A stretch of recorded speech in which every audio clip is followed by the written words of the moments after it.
स्वागत है आप सबका हमारे YouTube channel education point coaching classes में। बच्चों, आज की इस वीडियो में मैं आपको कराने वाली हूँ क्लास 10th के सामाजिक विज्ञान की वर्कशीट नंबर 25। 4 सितंबर की ये वर्कशीट है, तो शुरू करते हैं इस वर्कशीट को। बच्चों, आज की वर्कशीट मोस्ट इम्पॉर्टेंट है, तो उसको थोड़ा सा ध्यान से पढ़ना, क्योंकि आज हम भारतीय अर्थव्यवस्था के क्षेत्रक जो पार्ट है उसके हम इम्पॉर्टेंट टॉपिक करने वाले हैं।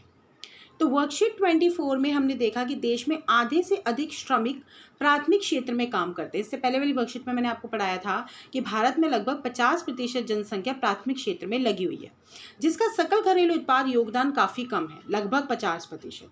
तो वहीं द्वितीयक एवं तृतीयक क्षेत्र का सकल घरेलू उत्पाद में योगदान लगभग 85% है, जबकि ये क्षेत्र आधे लोगों को ही रोजगार प्रदान करता है। मतलब 50% जनसंख्या 15% योगदान कर रही है, और जो सेकेंडरी और टर्शरी में लगे हुए हैं यानी कि द्वितीयक एवं तृतीयक में बाकी 50 लगे, वो 85% कर रही है। तो मतलब आप डिफरेंस खुद देख सकते हो। कृषि क्षेत्र में अल्प बेरोजगारी की गंभीर स्थिति बनी हुई है।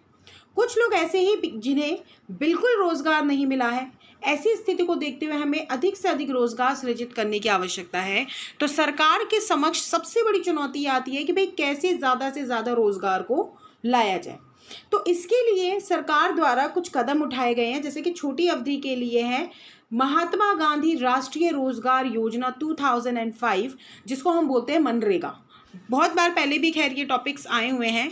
मनरेगा की बात की जाए तो 2005 में इस योजना को लाया गया था, और इस योजना के अंतर्गत 100 दिनों की रोजगार की गारंटी दी जाती है। यानी कि जिस घर में कोई भी कमाने वाला नहीं है, उनमें से किसी एक व्यक्ति को सरकार 100 दिन के लिए रोजगार देगी।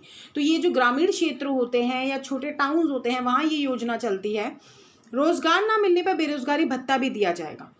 मान लीजिए सरकार कोई रोजगार नहीं दिलवा पा रही है, तो उसको क्या मिलेगा? भत्ता मिलेगा, रोजगारी भत्ता। अपने गांव या आसपास के क्षेत्र में ही कार्यस्थल होना। 1/3 रोजगार महिलाओं के लिए सुरक्षित होगा। तो कहाँ होता है काम? जहाँ वो गांव में रह रहे होते हैं ना, उसके आसपास ही उनका काम होता है। महिलाओं को 1/3 सीटें रिजर्व्ड है, यानी कि उसमें जो रोजगार है वो किसको मिलेगा? महिलाओं को मिलेगा 1/3। तो वहीं गरीबों में भी अति गरीबों के लिए रोजगार प्रदान किया जाएगा। किसको मिलेगा? जिसको सबसे ज्यादा नीड है उस काम की, उसको ये रोजगार मिलेगा। इसके अलावा कुछ दीर्घकालिक उपाय है, तो देखो सिर्फ 100 दिन के लिए है। दीर्घकालिक उपाय क्या है कि कृषि को सुधारा जाएगा। कृषि में सरकार अगर इन्वेस्टमेंट करे, जैसे कि बहुत सारी योजनाएं भी हैं जो सरकार द्वारा लाई गई हैं, तो उसको और अच्छे से इम्प्लीमेंट किया जाए।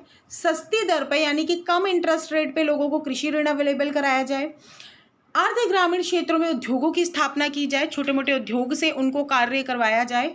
वहीं विद्यालय और कॉलेज की स्थापना हो, ताकि वो लोग पढ़े लिखें और कृषि के अलावा भी उनके सामने कुछ ऑप्शन हो कि वो तृतीयक एवं तृतीयक क्षेत्र में जा सके। वहीं स्वास्थ्य सुविधाओं को भी बेहतर बनाने की आवश्यकता है।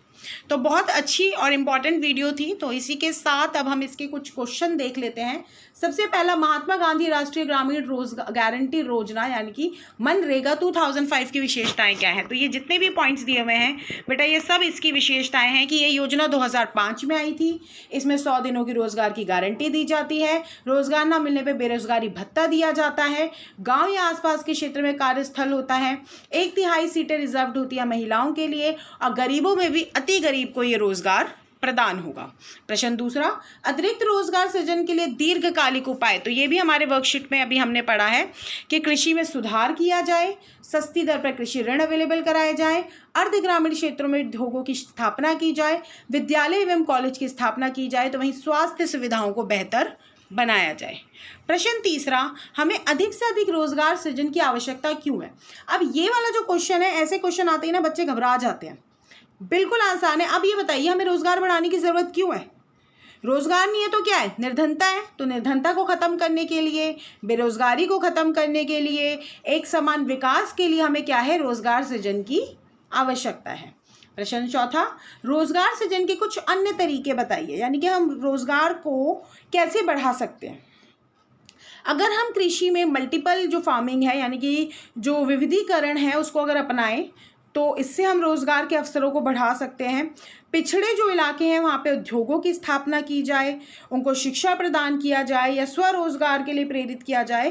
तो ये वो सारे तरीके हैं जिससे कि हम कृषि में या फिर बैकवर्ड एरिया में हम क्या कर सकते हैं? रोजगार को सृजित कर सकते हैं। आप चाहो तो ये वाले आंसर्स भी लिख सकते हो, इससे भी मतलब थोड़ा सा हेल्प हो जाएगा कि हम कैसे इसको डेवलप कर सकते हैं। तो इसी के साथ आज की वर्कशीट हमारी पूरी होती है। मिलते हैं नेक्स्ट वीडियो में, तब तक पढ़ाई जारी रखिए। Thank you so much.